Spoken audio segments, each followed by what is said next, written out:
পুন্নান ব্যাং তার গ্রামে জল আর খাবার না পাওয়ার জন্য অন্য গ্রামের খোঁজে বেরিয়েছিল।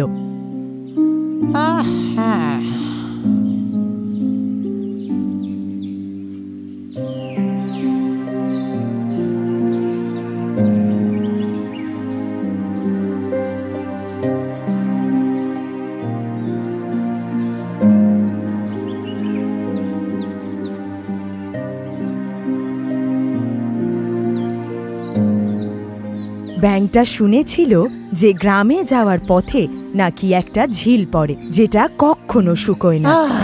আমি কতক্ষণ ধরে হাঁটছি, জল তেষ্টায় প্রাণটা বেরিয়ে যাবে মনে হয়।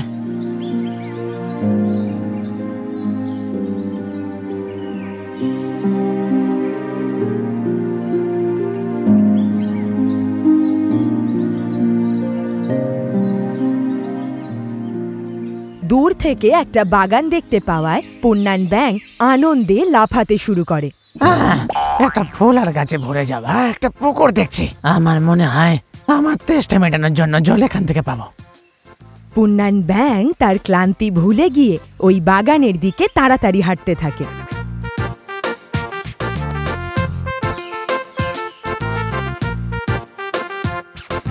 ওই ঝিলটাতে অনেক সুন্দর সুন্দর মাছ বসবাস করত, কিন্তু ওই মাছগুলোর নিজেদের সৌন্দর্যের ওপর অনেক অহংকার ছিল। বন্ধুরা, কাল তোমরা যেভাবে ওই কাকটাকে ভয় দেখিয়েছিলে, আমার তো খুব মজা লাগছিল। আমাদের কোনো বন্ধুর দরকার নেই, আমরা একজনই ঠিক আছি। হ্যাঁ হ্যাঁ, আমরাই যথেষ্ট। যতই হোক এই জায়গাটা তো আমাদেরই, বলো? আমরা এখানে কাউকে আসতে দেব না। এই বন্ধুরা, এদিক দিয়ে লাফিয়ে দেখো, দুর্দান্ত লাগে। আরে বন্ধুরা, ওই দেখো একটা ব্যাঙ আসছে। এই দিকে নয়, দেখে মনে হচ্ছে অন্য কোনো দিকে যাচ্ছে। আরে না না, ও তো এদিকেই আসছে। কি অদ্ভুত দেখতে, দেখো ওকে। ও যদি এদিকেই আসে তাহলে ওকে তাড়িয়ে দিতে হবে। আমার ব্যাঙের মতো দেখতে জীব পছন্দ না। আসতে দাও ওকে, আমরা ওকে একটা দারুণ শিক্ষা দিয়ে তাড়িয়ে দেব। ততক্ষণে পুন্নান ব্যাং ওখানে পৌঁছে গিয়েছিল, আর তখন সব মাছগুলো একটা বড় পাথরের পিছনে লুকিয়ে পড়ল। পুন্নান ব্যাং ওই ঝিলে নেমে পেট ভরে জল খেল। জল খেয়ে প্রাণটা ভরে গেল। তুমি কে? শুনতে পাচ্ছ না তুমি? কে তুমি? এখানে কেন এসেছো? এটা তো আমাদের জায়গা। হাই বন্ধুরা, আমার নাম পুন্নান। আমি অনেক দূর থেকে এসেছি। এখানে জল দেখতে পেলাম। আসলে আমার খুবই তেষ্টা পেয়েছিল, তো তাই এখানে এলাম। তার মানে কি এখানে যে কেউ চলে আসতে পারে? এখানে শুধু আমাদের জন্য জল আর খাবার আছে। আমরা এটাকে যে কাউকে কিছুতেই দেব না। চলে যাও এখান থেকে। আরে তুমি এমন কেন বলছো? আমি আর কোথায় যাব? আমি তো এখানের অন্য কোনো জায়গা চিনি না। ভালো হবে তোমার এখান থেকে তাড়াতাড়ি চলে যাওয়া। তুমি পরিষ্কারও না, আর দেখতে তোমায় কি বাজে। ছি, তোমাকে দেখে আমার কেমন অস্বস্তি লাগছে। যাও এখান থেকে তাড়াতাড়ি। আমাকে দয়া করে এরকম বলো না। তোমরা কি মোটেই আমাকে বন্ধু ভাবছো না? ছি, তোমাকে আমরা আমাদের বন্ধু বানাবো? ছি, আমাদের একটু ভালো করে দেখো। আমরা এই পৃথিবীর মধ্যে সব থেকে সুন্দর। আমাদেরকে দেখো, আমাদের সৌন্দর্যটা দেখো। আমরা তোমাকে নেব? তুমি কি খারাপ দেখতে? তোমার সাথে থাকবো? ছি ছি, কুৎসিত ব্যাং। এই অদ্ভুত দেখতে প্রাণীটা কি বলল শুনলে? ও নাকি আমাদের বন্ধু হবে। বাহ, কি দারুণ ইচ্ছা না?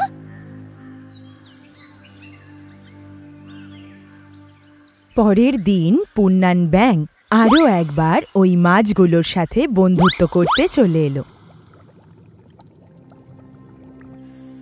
আরে কি সাহস তোমার! আমাদের এত বলার পরও তোমার সাহস কি করে হলো আবার এই পুকুরে চলে এলে? আসলে আমি এই পুকুরে জল খাওয়ার জন্য ভাবছিলাম। আমার ভেতরে আসার ইচ্ছে নেই। তোমাদের বিরক্ত না করে আমি চুপচাপ জল খেয়ে এখান থেকে চলে যাব। তুমি জল পাবে না, যাও এখান থেকে। আমারও জল খাবার অধিকার আছে। তুমি আমাদের সঙ্গে অধিকারের কথা বলছো, যাও এখান থেকে। একটা কচ্ছপ ওই ঝিলের অপর প্রান্তে বসে এই সব ঘটনা দেখছিল। ঝিলের মধ্যে নামতে না পারায় ব্যাঙটা যখন মন খারাপ করে চলে যাচ্ছিল, তখন ওই কচ্ছপটা মাছগুলোর কাছে এলো। তোমরা ওকে এই পুকুরটাতে কেন থাকতে দিলে না? আমরা ওকে তাড়িয়ে দিয়েছি। এখানে থাকার অনুমতি আমরা ওকে দিতে পারি না। আমরা সবাই কত সুন্দর। ওই ব্যাঙটাকে কি খারাপ দেখতে, ও কি কেমন অদ্ভুত দেখতে। ছি! শোনো, কারোর রূপ আর সৌন্দর্যের উপর ভিত্তি করে কাউকে কখনো কম ভাবা উচিত নয়। আমরা এ কজনই ঠিক আছি। তোমরা সবাই জানো, একবার একটা ছোট্ট ইঁদুর একটা বড় সিংহকে বাঁচিয়েছিল একটা শিকারীর হাত থেকে। এজন্যই আকার, রূপ আর সৌন্দর্যের উপর ভিত্তি করে কাউকে কখনো কম ভাবা উচিত নয়। তাতে কি হয়েছে? যা বলার ছিল তা আমি বলে দিয়েছি, ব্যাস এইটুকুই। অনুভব এক মহান জিনিস। তুমি আমাদের পুকুর থেকে জল খেয়েছো বলে আমাদেরকে জ্ঞান দেবে? দেখো, তোমরা যা ভাবছো ব্যাপারটা তা নয়, কিন্তু জলসংকট তো সব জায়গাতেই রয়েছে। আমাদের কাছে তো জল আছে। এটা তো আমাদের ভাগ্য যে আমাদের কাছে জল রয়েছে, কিন্তু যে কোনো সময় এই পুকুরটাও কিন্তু শুকিয়ে যেতে পারে। এখানে তো জল শুকাবেই না। একবার ভেবে তো দেখো, যদি এই পুকুরটা শুকিয়ে যায়, ভেবো তো তোমরা কি করবে।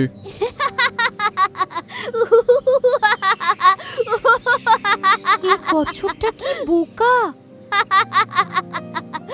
তোমরা কি একটা জিনিস জানো? তোমরা তো সবাই শুধু জলেই বেঁচে থাকতে পারবে, কিন্তু ওই ব্যাঙ ডাঙায় যেমন বাঁচতে পারবে তেমন জলেও সে বাঁচতে পারবে। এজন্যই ওকে কম ভেবো না কিছুতেই। তোমরা ওই কচ্ছপটার কথা শুনলে? ও তো আমাদেরকেই বোঝাতে চলে এসেছিল। হ্যাঁ হ্যাঁ, আমাদের জন্যই পাওয়া এই জল খেয়েও ওই কচ্ছপের কতটা অহংকার। এরকমই একদিন একটা জেলে ওই ঝিলের কাছে এলো।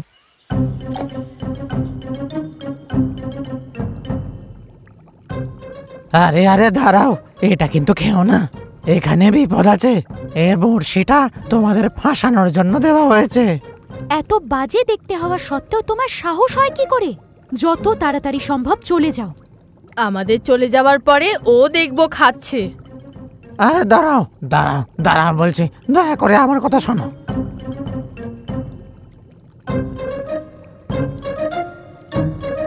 আরে আরে, যদি আমরা ওটাকে ধরে নিতাম তাহলে? হ্যাঁ, আমি জানি এতে বিপদ ছিল। তুমি আমাদের ক্ষমা করতে পারবে? আমরা তোমার সাথে খুব খারাপ করেছি, তারপরেও আমাদের ওপর না রেগে তুমি আমাদের জীবন বাঁচিয়েছো। ব্যাং দাদা, আজ থেকে তুমি আমাদের সব থেকে ভালো বন্ধু হয়ে থাকবে। তোমার যত দিন ইচ্ছা তুমি এই জলে থাকতে পারো।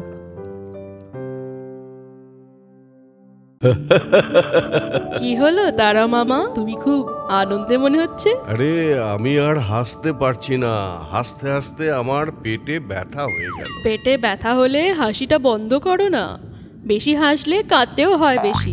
আরে হাসবো না কেন বোয়াল মাছ, এই মানুষগুলো বড় বোকা। কি হলো? কোনো এক অক্টোপাসের ভবিষ্যৎবাণী শুনে এই বাচ্চাগুলো আমার কাছে এসেছে জিজ্ঞেস করতে যে ভারত কবে অলিম্পিকে জিতবে। ও মামা এরকম বলেছে? কি আর বলবো, ও সব ছাড়ো। কাল তো তোমায় দেখতে পাইনি, তুমি কোথায় ছিলে? আমি সোনালী মাছের বাংলোটা পরিষ্কার করতে গেছিলাম, ভেবেছিলাম একদিনেই হয়ে যাবে, লাগলো 2 দিন।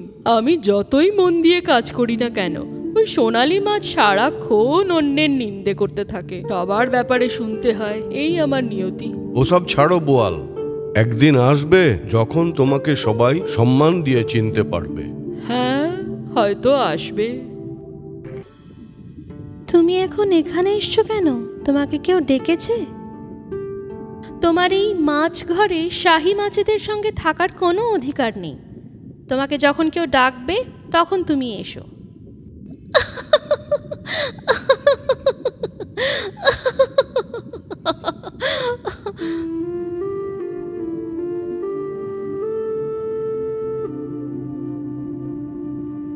বাপরে, কিচ্ছু দেখতে পাচ্ছি না। কি কি অসুবিধা হচ্ছে, আমি মরেই যাব মনে হচ্ছে।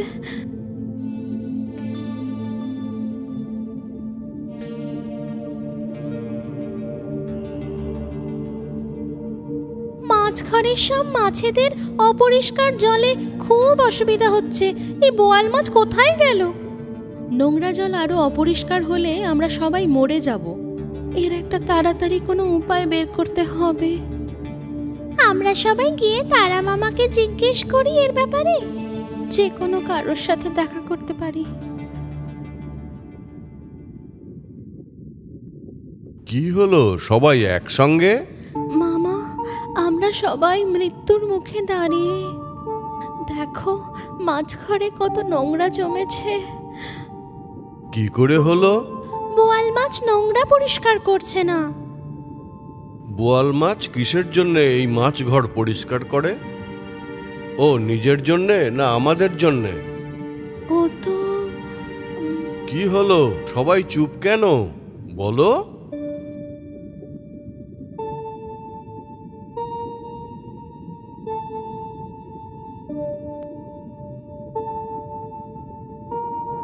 আমাদেরই জন্যে মামা।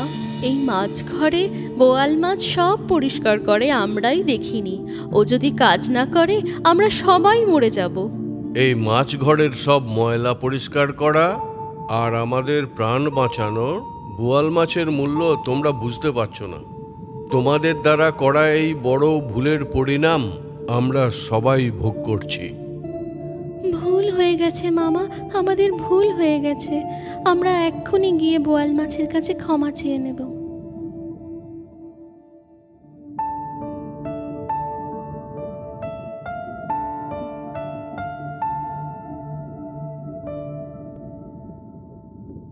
তারা মামা, ওই দেখো বোয়াল মাছ পাথরের নিচে।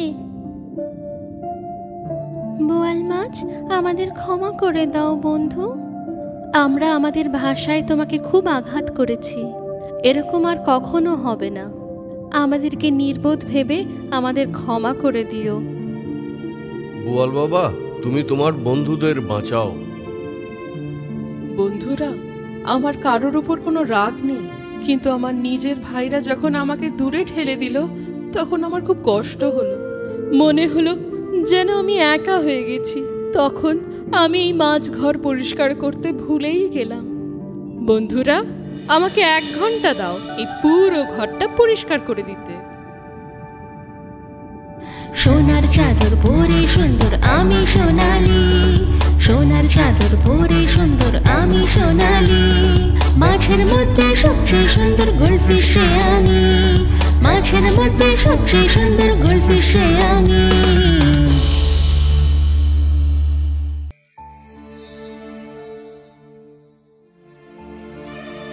বাঁচাও, বাঁচাও, কেউ আমাদের সাহায্য করো। সেই সময় সেখানে এক সারস মামা পৌঁছলো।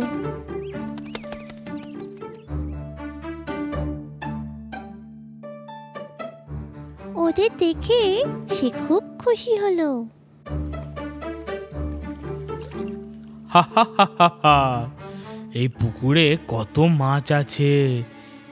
এবার আমি কদিনের জন্য অনেক খাবার পেলাম। হা হা হা হা। সারস মামা মাছদের বলল, বন্ধুরা, ভয় পেও না। ওখানে একটু দূরে একটা বড় পুকুর আছে। ওই পুকুরটা কখনো শুকোয় না। সত্যি? কিন্তু আমরা সেখানে পৌঁছাবো কি করে? আরে, তোমরা ওটার চিন্তা করো না।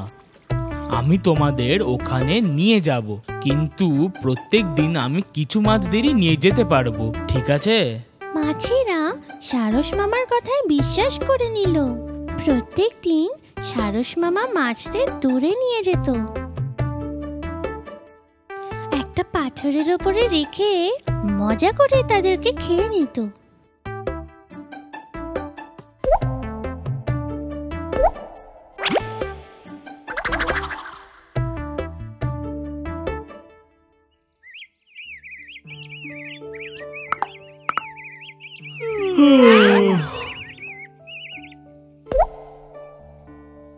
পুকুরের ধারে থাকা এক ক্যাঁকড়া সারস মামার এই চালটা বুঝতে পেরে গেল।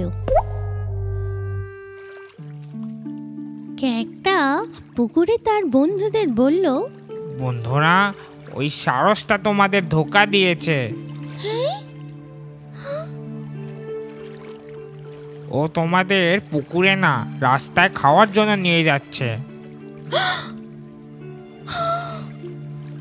বাপরে, এবার আমরা কি করব? ভয় পেও না, আমি তোমাদের বাঁচাবো। এটা বলে কাঁকড়া মাছেদের সাহস দিল। পরের দিন সারস মামা যখন পুকুরের ধারে পৌঁছালো, ক্যাঁকড়া বলল, সারস মামা, তুমি আমাকেও বাঁচাও, ওই কাছের পুকুরটায় আমাকে নিয়ে চলো।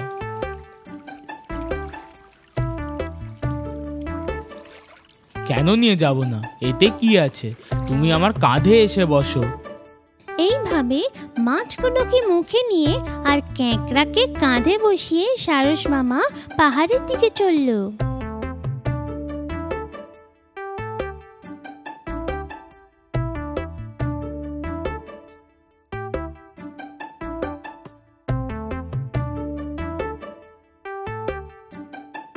পাথরের কাছে এসে সারস মামা মাছগুলোকে এক এক করে খেতে লাগলো। সেই সময় ক্যাঁকড়া সারসের গলায় কামড়ে দিল। ব্যথায় সারস মামা জোরে চিৎকার করে উঠল, আরে বাপরে, আমাকে কিছু করো না, আমি কারোর কোনো ক্ষতি করব না, দয়া করে আমাকে ছেড়ে দাও, আমি কিচ্ছু করব না। তারপর সারস মামা আর কোনোদিন এরকম করেনি।